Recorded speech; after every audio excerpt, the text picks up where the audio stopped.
Merab in this one should be a fun fight. I think Merab is just, for pressure, just too much for a lot of people. So we're going Merab, guys.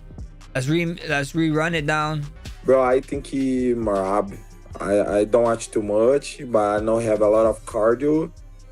And I think Merab is gonna win. Merab Dvalishvili versus Petr Yan are all set to fight at UFC 323 as the UFC bantamweight title is on the line. The fans are excited for this showdown, and the MMA pros are also looking forward to a close encounter as they predicts the winner of this fight. Henry Cejudo and Kamaru Usman shared their thoughts on the Merab Dvalishvili versus Petr Yan matchup. Cejudo said that if Petr Yan somehow scores a knockout, it could be remembered as one of the most impressive turnarounds in recent MMA history. Usman told him to slow down, reminding everyone that Yan is a former champion and still a serious contender. Cejudo agreed, but noted that Yan was thoroughly controlled in a past fight, saying the numbers don't lie. In his view, if Yan manages to beat Merab, it could launch him right back into the mix in one of the toughest divisions in the sport. If somehow Petr Yan is able to knock him out, like this could go down as one of the greatest comebacks of all time. No, relax. Come on. Let's not act like Petr Yan wasn't the champion before. He was. Yeah, but and he's still been on the tear. I 100% agree with you. But dude, he got 50-45 controlled, bro. Like you got to look at the stats. If he is able to get a victory over Merab Dvalishvili, bantamweight division is a little tricky, dude, but that could put him up there as one of the greats in that weight division. Demetrius Johnson also talks about this rematch and said the fight already has tension because both fighters don't like each other, and the quick turnaround for Merab leaves him unsure how to feel. He thinks it's good in some ways, but feels it takes away some of Merab's mystique. Johnson compares it to Ilia Topuria, saying fans wait on the edge of their seats to see what he'll do next, almost like waiting for a mystical unicorn to return. With Merab, he feels the constant activity removes that anticipation. When fans get too much of a fighter, they start to know exactly what to expect. He adds that quick turnarounds also limit the time an athlete has to develop new skills and add new tools. This is a rematch.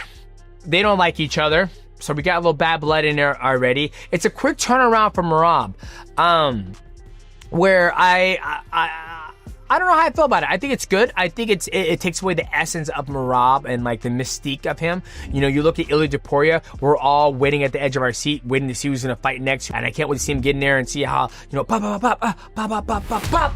We're waiting on the edge to see that mystical unicorn get back in there, but we're getting like Merab's just giving it to us. So sometimes I feel when you get too much of something, you know what to expect, and it's not the same anticipation. You know what I mean? It doesn't give the athlete more time to work on new craftsmanship, you know, new craftsmen and new tools. Demetrius Johnson notes that Petr Yan hasn't finished anyone since Jose Aldo, though he can still go 5 hard rounds. He argues that nobody outpoints Merab, so the only way to beat him is by stopping him. Johnson doesn't see Yan out-grappling Merab like in their first fight, and says out-striking him is getting tougher as Merab's confidence, distance management, and defense keep improving. And when you look at Petr Yan has been active, but he's on a 3-fight win streak. But you think about it, he hasn't finished anybody in a very, very long time. And the last person he finished was Jose Aldo. So the good thing about that is that he can go 5 rounds. He can push all 5 rounds, and he's beaten people through unanimous decision. The bad thing is that nobody out decisions the machine, right? If you're going to beat Merab, you got to put his lights out. Is Petr Yan going to be able to out-grapple Merab? No, he wasn't able to do it the first time they fought. Is he going to be able to outstrike Merab? That's kind of hard because Merab is getting better on the feet. He's believing himself. And Merab is so good about measuring that distance in the void and making sure he doesn't get hit when he comes across it. Demetrius Johnson picks Merab Dvalishvili in the rematch, saying he trusts Merab's ability to control every moment of a fight. He mentions that Merab has told him that he understands the game inside and out, and Johnson believes that confidence shows in the cage. Since Merab already holds a win over Yan, Johnson expects him to repeat the result, even suggesting that Merab is one of the top fighters on the planet, right up there with Islam Makhachev and Ilia Topuria. Who do I have winning this fight between Merab Dvalishvili versus Petr Yan? I'm going to go with Merab Dvalishvili, the machine. Now, I know when I said the keys to victory, I gave you only one. It's because Merab knows what he's doing. Like, he says it. He told me off camera and on camera, he knows what he's doing. He knows how to fight. He knows how to navigate a fight. And so that's the only thing he needs to do is navigate that fight. He's already fought Petr Yan. He's already beat him. With everything said, I would say he's probably the pound-for-pound best fighter in the world next to Islam Makhachev and Ilia Topuria. Max Holloway also praises Merab's cardio, relentlessness, and constant forward pressure, calling it extremely frustrating for opponents. He explains that Merab keeps coming back after failed takedown attempts and continues striking, making it hard for defensive fighters to respond without worrying about another takedown. Holloway says this is a skill Merab has mastered, making him tough to bet against. He predicts a win for Merab and hopes he makes history as the first champion to defend his belt 4 times in a single calendar year, calling that feat incredible. Merab's, cardio and tenacity and just him, that forward pressure, bro. It's just so annoying, man. I guarantee it's so annoying of someone shooting so much time. And he's not just shooting, bro. Like, what you guys don't see, like, he's coming off of the shots, off the failed shots, and punching. Like, you guys, like, for defensive guys, yeah, we want to punch and make them pay back too, but we're still thinking of like, oh man, he might shoot again. So you don't want to be like, okay, I'm gonna strike here, boom, boom, he's back on your legs. It's irritating to do, but it's something that Merab has mastered, and it's hard to bet against him. I hope he goes out there. I'm going with Merab on this one. I hope he goes out there. I hope he does history. I hope he makes history, being the first champion. I believe he's going to be the first champion to defend his belt in a year, a calendar year, 4 times, which is ridiculous. Meanwhile, Merab Dvalishvili acknowledges that his rematch with Petr Yan will be tough. He says Yan is a strong opponent who may have underestimated him in their first fight. Merab adds that Yan now understands his abilities and will come into the rematch ready for a full challenge. Yeah, Petr Yan is really tough opponent and tough guy for me, for sure. So I always knew that. Even I beat him in the first fight. He don't give me much respect. He was thinking he will like just beat me easy, and then I'm sure he was surprised first time, but now he knows how good I am, and he will be well prepared. Merab Dvalishvili expects a tough challenge from Petr Yan in their rematch, knowing Yan will be highly motivated. He admits it's difficult to stay fully focused against someone he's already beaten, but emphasizes the need to keep an underdog mentality. Merab understands Yan will make adjustments and push hard, and he says maintaining this mindset in both training and the fight will be challenging, though he hopes to handle it well. I'm sure he will come strong, and so me, I have to be also focusing. I know it's hard to focus when you beat your opponent first time. Second time, it's hard to motivation, because I'm a winner, but this guy lose against me, and now he will have a more motivation. And so me, I have to keep a same mindset, I think underdog mindset, Even I'm champion, I have to keep an underdog mindset, because I know he's gonna come hard. He's gonna change his style fights, and I have to be just. I'm talking now, but it's hard to do in the training or in the fight. Or I hope I will do it, but it's a new fight and a new date, and we never know. Former UFC champion Jan Blachowicz describes Merab Dvalishvili as both a friend and a lively, entertaining personality. He shares his fondness for Georgia, where he's visited, and notes that they will be competing on the same event. Blachowicz also compliments Merab's fighting approach, saying he enjoys his style inside the cage. Merab is my friend. I was in Georgia. I love his country. We're gonna fight together on the same card, so yes, Merab. He is, crazy, funny man. I like you. I like his style, for sure. Him. Another former UFC champion, Jamahal Hill, is excited for this fight and picks Merab Dvalishvili, calling him one of his favorite people. Hill believes Merab is operating on a whole different level compared to most champions, with perhaps the biggest gap between him and his competition. He mentions that only Islam Makhachev and Ilia Topuria are in a similar tire. Hill also expresses admiration for the Georgian fighters and says he wants to visit Georgia to meet them in person. I'm biased. I'm always biased against Merab. I love Merab, bro. He's one of my favorite people in the world. Yeah, I'm going with Merab, bro. Merab is just operating on a different level right now. The one out of everybody, out of all the champions right now that are just operating at a different level above their weight classes, I'd have to say Merab has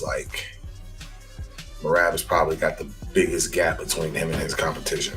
I don't know. I'd say it's a tie between him, Pantoja, and Topuria. The Georgian boys came up and caught on, boy. I like Georgia. I need to go there. I'm gonna take a trip out there. I'm gonna pull up the guys. MMA Guru questions Merab being such a heavy favorite over Petr Yan, calling the odds insane. He notes that while Merab pressured Yan with over 50 takedowns in their first fight, he's added more striking since, making the rematch more competitive. He adds that Merab is extremely tough and physical, but Yan did a great job defending most of his takedowns, only outdone by someone like Jose Aldo. Do I think Merab should be the favorite that he is? No, I don't think Merab should be a minus 400 and something against Petr Yan. I don't think anyone should be that big of a favorite over Petr Yan. I don't think Volk should be that big of a favorite. Like, this is insane odds, because if you watch back the first fight, yes, Merab put a pace on him and shot 50 odd takedowns, but he hasn't done that since, you know? He's done a bit more of the striking, and I think that's going to make this a lot more competitive. But Merab's such a tank, and he's so physical, and he just goes for so many takedowns. And Yan actually did probably the best job stuffing them. I know that so many were shot on him, but in terms of how many he stuffed for how many he were shot, other than Aldo, who's got godlike takedown defense and is huge for the division and bigger than Petr Yan. MMA Guru also highlights Yan's performance in their first fight, noting he defended most takedowns, got back up quickly, and even secured a takedown on Merab. He adds that both fighters were dealing with injuries. Yan had swollen eyes from a head clash, and Merab was also hurt. The analyst points out a moment where Merab's forehead collided with Yan's while getting back up, showing Merab's toughness. He also notes that Merab has improved on his striking recently, as seen in his fight against Umar, while still maintaining his ability to secure takedowns. He's done the best job in terms of how many were got off and getting back up from those takedowns and not being controlled on the ground, and even got his own takedown on Merab at some point in their fight. And I think he was injured in that fight too, but so was Merab.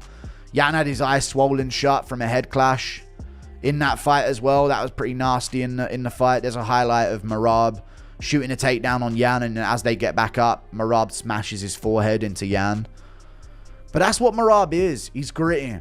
He's going to shove his forehead into you. He's gotten better on the feet recently. The Umar fight, in my opinion, showed that. And his ability to get those takedowns on Umar. MMA Guru further predicts a very close fight, saying Merab will likely edge a 3-2 decision, dominating most of the rounds. He expects Yan to have some strong moments, especially landing body shots, but doesn't see him finishing the fight. Both fighters will likely remain standing at the end, making it resemble Merab's fight with Umar, though with slightly clearer striking opportunities for Yan in some rounds. He adds that Merab will still have sharp controlled moments throughout. I think this is going to be a very close decision where Yan has moments late. I think there's going to be moments here for Yan, but I think it's going to be a 48-47 Merab domination.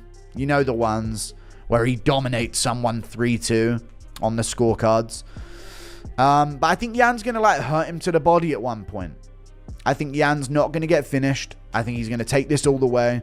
It's going to be very, very close. Both guys are going to have their hands up at the end. It's going to be a bit like an Umar fight, except not the same in the grappling. A little bit more clear for Yan on the feet in some moments and some rounds. Maybe he wobbles. Yeah, Merab, I think he'll have moments here. I think he'll look sharp. Meanwhile, Ayman Zabi finds the Merab Dvalishvili versus Petr Yan matchup very intriguing. He points out that Yan didn't use his right hand much in their first fight, which he hadn't noticed until Yan mentioned it, suggesting the rematch could look very different. Zabi predicts an action-packed bout, but notes that it may be harder for Merab to land takedowns on the shorter Yan compared to taller opponents like Corey Sandhagen. He adds that if Yan's right hand was limited in the first fight, he could have a few surprises for Merab. Still, Zabi believes Merab has been in excellent form and will be a tough challenge for anyone, making him excited to see the fight. Yeah, I thought it was very interesting when Petr Yan mentioned that if you look back at the fight, he didn't use his right hand, and I hadn't noticed until he mentioned it. So we might see a completely different fight. We may, who knows? But I really love that matchup. I think it's going to be an action-packed fight. I think it's going to be hard for Merab to cycle through the takedowns the way he did with Corey Sandhagen against Peter Yan. And I'm only saying that based on the fact that Peter Yan is a little bit shorter, and it's going to be harder for him to get in those hips at the same, frequency as he did with someone who's much taller. So it's going to be it's easier to get in on taller guys. And I think with Peter Yan, it might be a little bit harder. And if he was right and his hand was compromised the first time, he might have a surprise for Merab. But, I really think Merab is, he's been on fire, and he's going to be hard to beat for anybody. And I can't wait to watch that fight. Michael Aswell leans toward picking Merab Dvalishvili, saying he likes Merab personally and has always had good interactions with him, even at Syndicate. However, he notes that Petr Yan is Josh's favorite fighter, making the matchup unpredictable. Aswell says he just wants to see a great fight, pointing out that every MMA matchup can look completely different each time fighters meet. He's curious to see what adjustments Yan brings and whether he can handle Merab, who is currently in excellent form. Probably Merab, man. I like Merab. We've always had good chats, and he's always been good people to me. And even when I went to Syndicate and stuff, he was cool. But I will say that Petr Yan is Josh's favorite fighter. So I don't know. I think it's gonna be an interesting one. I just want to see a really good fight. I know the first one was kind of not lackluster, but Merab was just kind of all over him. So I want to see, because in MMA, man, it's so crazy. Every time you fight, if you fight someone 10 times, the fight is gonna look completely different every single time.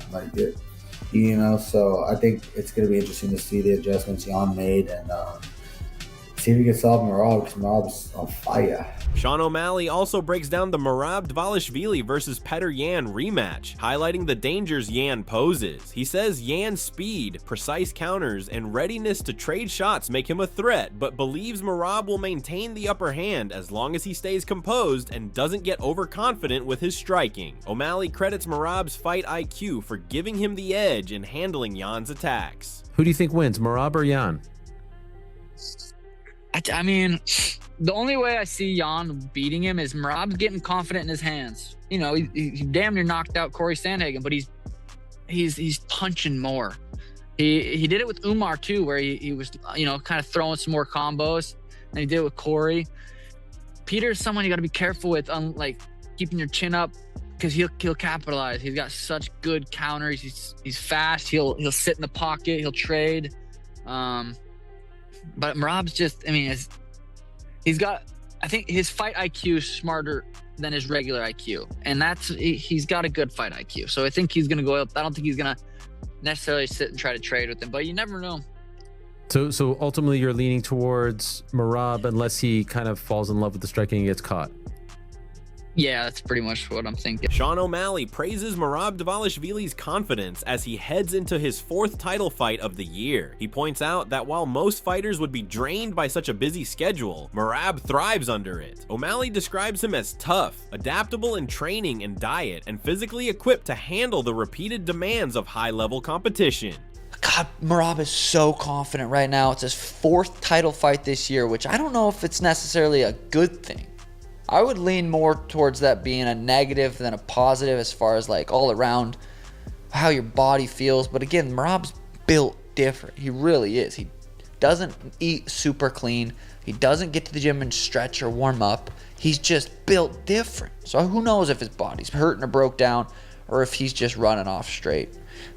Georgian rice. Anthony Hernandez's coach, Jim West, says it's hard to bet against Merab Dvalishvili, praising his ability to frustrate opponents like Petr Yan without even trying. He believes Yan will be improved this time since he's not coming in injured, but West thinks Merab's intelligence and composure make him tough to beat. He notes that Merab never gets drawn into an opponent's game, inside or outside the cage, and predicts the fight will be competitive but doesn't see Yan coming out on top. How do you bet against Merab? How do you go against that? I think Merab has the ability to not that he's trying, but he has the ability to make you look boring, right? In Petr Yan, and I think he can do that. I think Peter will be improved from the last fight simply because he's not going to be going into this fight injured and have all of those things. But I don't think Merab is going to. I think Merab's he's intelligent in the fact that he doesn't ever really get sucked into your game, regardless of how much shit you talk, regardless of what you say in the cage, outside of the cage. Merab is going to stay Merab, and I just don't know. And I could just see it kind of being like the last fight he had against Sandhagen. It would be competitive, but I just don't see Peter beating him. So, that's all we have from today's video, and hopefully you enjoyed it. Share your thoughts about the upcoming UFC fight card in the comments section, and subscribe to our channel to get more updates about UFC.